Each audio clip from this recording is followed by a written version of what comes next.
Señora Maru, Buenas. un gusto tenerla aquí en el programa, siéntese, las mujeres primero.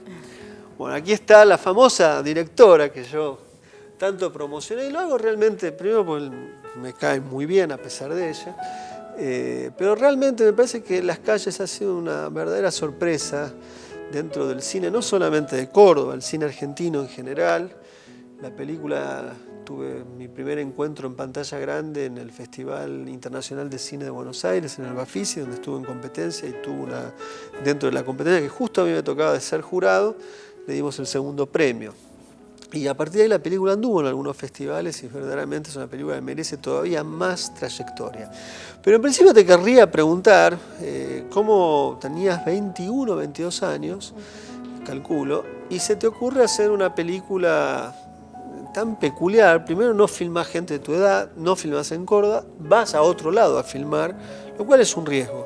Entonces me gustaría un poco conocer la genealogía de este film.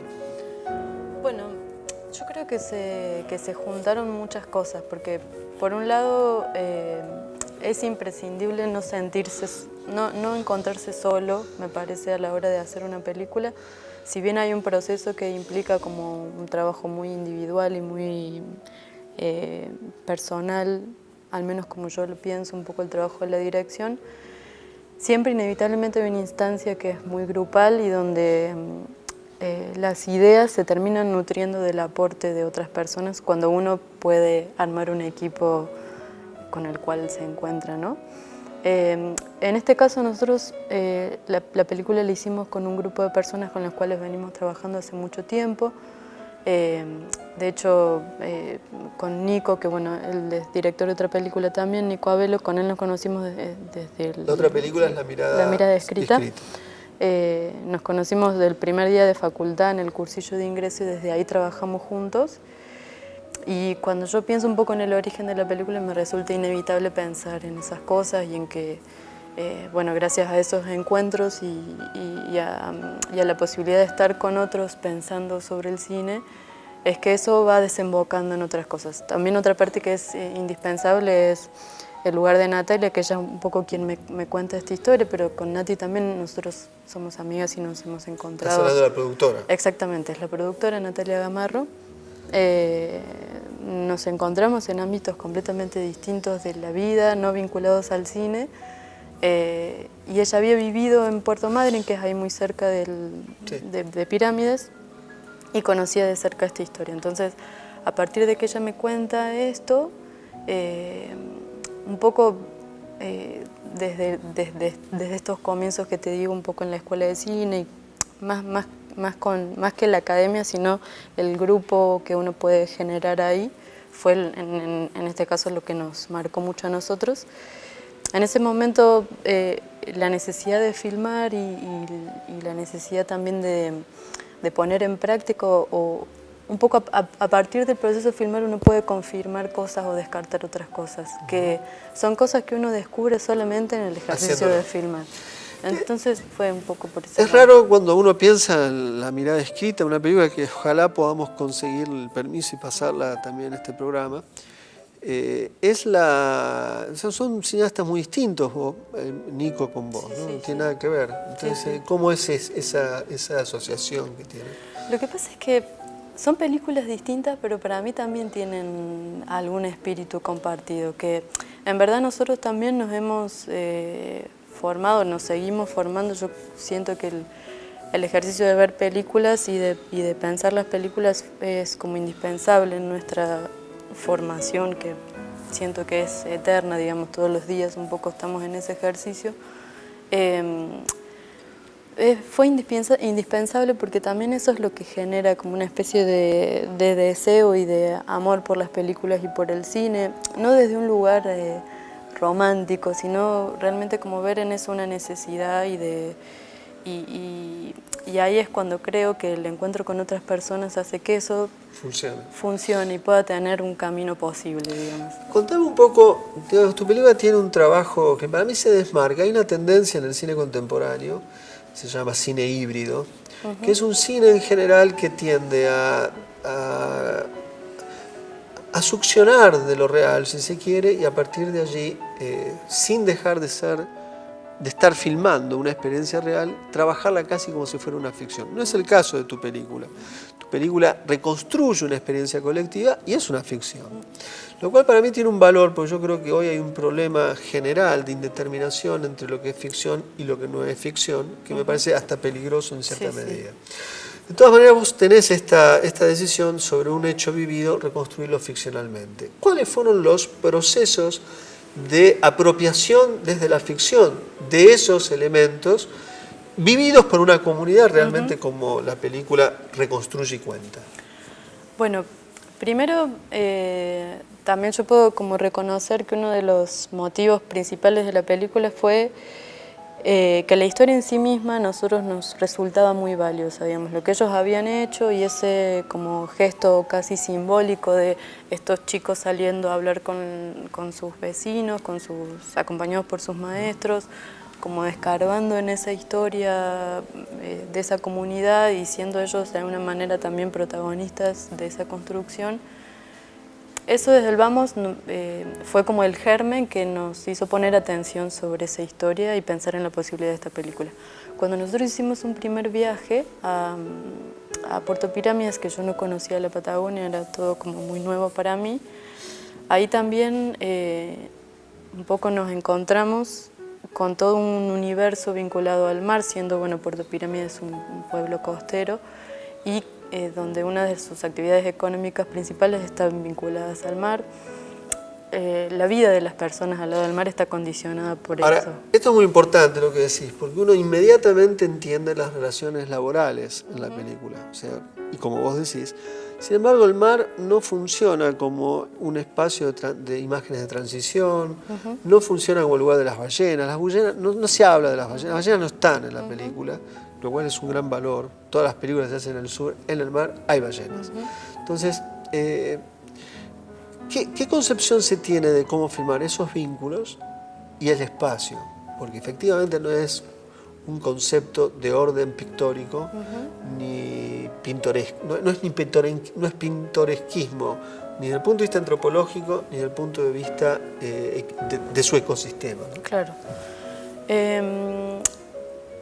Para nosotros nos resultaba indispensable pensar en esa película con las personas de ese lugar y con ese lugar, digamos. Nunca se nos hubiese ocurrido, más allá de la presencia de Eva Bianco, de Mara Santucho y de Gabriel, que son los únicos 3 actores, nunca se nos hubiese ocurrido pensar en ir con actores adolescentes de Córdoba a filmar la película allá, sino que justamente nos interesaba ese vínculo y lo que podía surgir de ese vínculo con las personas de ese espacio, con la escuela misma como institución. Trabajamos con los chicos de la Escuela del Pueblo y de las playas cercanas al pueblo, que también son otras playas donde también viven familias que trabajan de la pesca artesanal. Entonces el vínculo con el espacio es indispensable. Yo creo que no hubiese sido posible, no hubiésemos hecho una película, creo, que no tenga ese costado, porque era justamente eso lo que nos interesaba. Y en ese sentido creo que ahí hay algo que uno descubre en ese momento. Me parece que un poco también cuando uno decide trabajar con elementos propios de lo real o de una realidad concreta, de que uno va a pirámides y se encuentra las personas que aparecen en la película, hay algo de eso que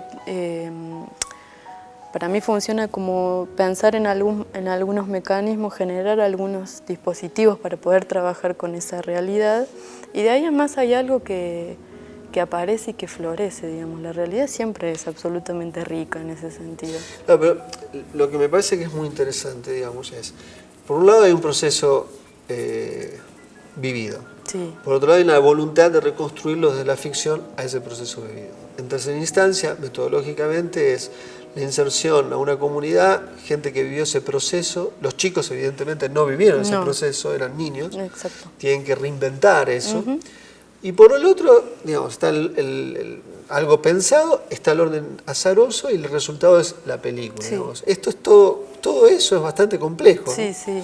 sí, pero me parece que es necesario uno, estando en el rol de la dirección o embarcándose en un proyecto como ese, de todos los que participaron en la película, no solamente desde la dirección, es un poco estar dispuestos a trabajar sobre esa incertidumbre, digamos, porque cuando nosotros hacíamos la película realmente no teníamos certeza de si eso iba a funcionar en verdad. Uno puede trabajar sobre muchas ideas y pensar mucho y sentirse seguro de ese momento, pero hay una gran parte de todo ese proceso que realmente uno no tiene real control sobre lo que puede suceder. Mucho menos trabajando con personas reales que no son actores, que uno está interviniendo en sus espacios, en sus casas. Inevitablemente ahí hay algo de lo nuevo y de lo genuino de ese encuentro que abre una posibilidad enorme a la película y a lo cinematográfico también. Y en realidad yo creo que fue importante para nosotros poder filmar mucho, filmar, ante la duda filmar y sobre eso trabajar posteriormente, digamos. Habíamos trabajado mucho previamente, pero ya en el momento de filmar había un poco que también dejar de lado los papeles y empezar a estar ahí y a vincularnos con ese lugar. Y después, digamos, tuvimos la suerte de poder generar el material suficiente para después terminar de encontrar la película, que eso fue el proceso de montaje, que fue muy extenso y que tuvo muchas instancias y que trabajamos finalmente con Martín Sapia, que con él pudimos terminar de encontrar la película y una posible estructura también narrativa de esa película.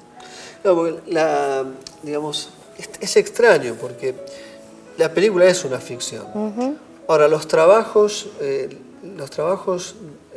previos a que esta ficción, digamos, la poética de la película tiene que ver en cierta medida con procedimientos que provienen más que nada del documental. Sí, pero sí, es enteramente una ficción. Esta es para mí la paradoja extraordinaria que tiene, ¿no? Lo que pasa es que yo creo que también hay algo en cómo se piensa la ficción. Yo creo que pensamos la ficción de una forma quizás más vinculada a lo tradicional o a formas más clásicas de la ficción. Que uno piensa, bueno, una ficción, hay actores, hay un equipo enorme detrás, hay una planificación exhaustiva de todo. Y en verdad yo creo que hay una parte de la ficción que resulta pero absolutamente interesante y rica en justamente trabajar con elementos reales, digamos, de la realidad y a partir de eso construir ficción. Yo creo, digamos, yo pienso en la realidad y todo lo que la realidad presenta como tal, sin saber muy bien qué es la realidad, ¿no? Que esa sería otra pregunta aparte, sí. Pero ahí hay algo que es absolutamente rico y creo que el cine también debe estar vinculado a eso, más allá de lo que el cine debe o no debe ser, pero me parece que un poco ahora pensando en futuras películas o en otros proyectos, un poco es trabajar la ficción filtrada por elementos de la realidad. Te quería preguntar por algo que es estrictamente no de la ficción, sino disculpame, estrictamente de la ficción y no de la realidad, que es digamos, has convocado a Manu Santucho, que es importante en la película, pero creo que esta película es inviable sin la presencia de Eva Bianco. Sí. ¿Por qué Eva Bianco, que te lleva a elegirla, podés haber elegido, no sé, a Victorio Neto? Sí. Se me ocurre alguien que podría haber hecho eso, ¿no? Eso, mira, así con absoluta sinceridad, es fruto de la fortuna, realmente, porque para nosotros que Eva haya estado ahí fue inimaginable, pero también siendo tan chicos nosotros, digamos, yo tenía 21 años, mi experiencia con actores era nula, nunca me había encontrado en la situación de dirigir actores más allá de trabajos bastante poco importantes, digamos, pero llegamos a Eva gracias a una casualidad. En ese momento había uno de los chicos que estaba trabajando con nosotros, finalmente él se abrió del proyecto, pero gracias a él llegamos a Eva Bianco. Y Eva tiene esa generosidad que es, no sé, es muy sorprendente en verdad, porque nosotros éramos muy jóvenes. Yo no la conocía a Eva previamente, ella confió en lo que queríamos hacer. Uno podría decir, digamos, esta es una pregunta que alguien podría hacer, o podría formular, si uno ha visto Los labios, sí, donde ella está presente, sí, hay un procedimiento bastante parecido, distinto igual. Sí. ¿Ustedes habían visto Los labios? Sí, claramente nosotros sabíamos quién era Eva, digamos, no era... yo no la conocía a ella personalmente previamente, pero sabía quién era, había visto sus películas, sabía un poco de sus procedimientos a la hora de trabajar, entonces fue ella también por esas razones. Pero quizás si no hubiésemos tenido a alguien que nos conectara con ella de alguna manera, no hubiera pasado. Hubiese pasado de otra forma y bueno, anda a saber qué película hubiésemos hecho, ¿no? Pero... Claro, no, bueno, eso no se puede saber, pero está claro que la presencia de ella es decisiva. Sí, ¿no? sí, Definitoria. determinante. Sí. Los labios es una película de Iván Fun y de Santiago Loza, que entre otras personas que las protagoniza es Eva Bianco.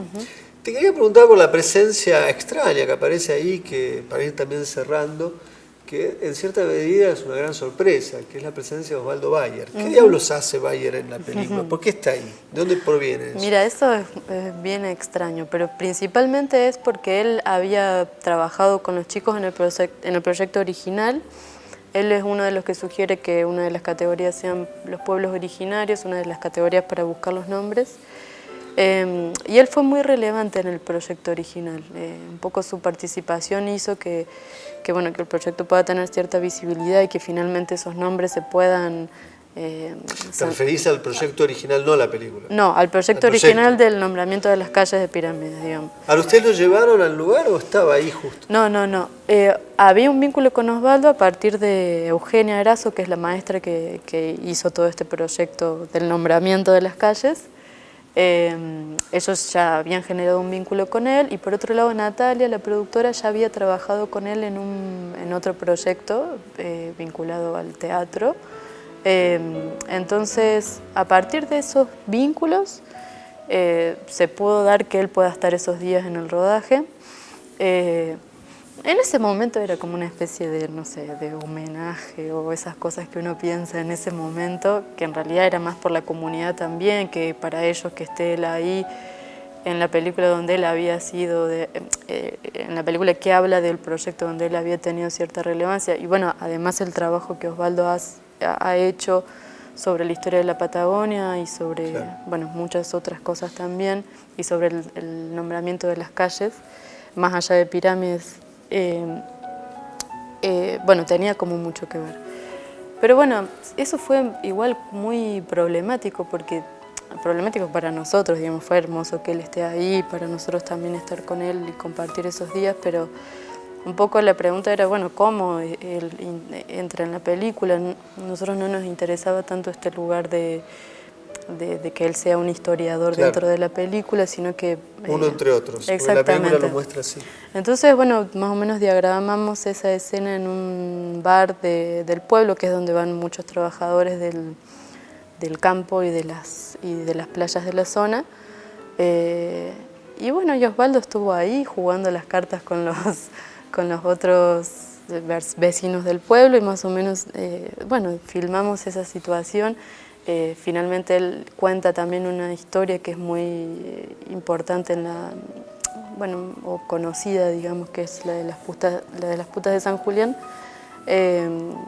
bueno, vinculadas a las revueltas de la Patagonia y bueno, finalmente terminó teniendo como un lugar simbólico para la película, pero fue un poco así. En su momento fue muy difícil para mí y para nosotros estar en ese... Sí, además que podíamos nosotros dirigir sobre Osvaldo, digamos, era como muy extraña la situación y en los primeros cortes de la película no podíamos incluirlo. Lo notable es que ahora, digamos, Bayer funciona como una voz más de la reconstrucción oral de una historia colectiva. Sí. Eso para mí es notable en la película. Sí. Otra persona hubiera puesto a él como la voz autorizada. Claro, ¿no? claro. Eso es genial para mí, la decisión de montaje. Sí, nosotros finalmente estuvimos contentos de que finalmente pueda estar ahí en la película. Tengo que cerrar. Sí, o sea, aparentemente la televisión era verdad que es dañina, no sé, mala, etc.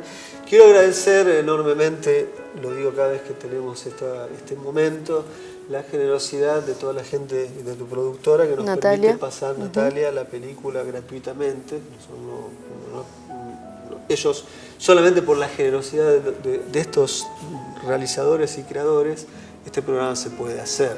Entonces quiero hacerlo público y dejamos aquí a esta enigmática serenidad y misteriosa madurez de una joven de 24 años que hace cine, para despedirte, para despedirnos, y nos vamos a reencontrar próximamente en Imagen y Palabra, este programa que trata de anclar con la palabra la fugacidad y rapidez o velocidad de las imágenes. Hasta la próxima semana.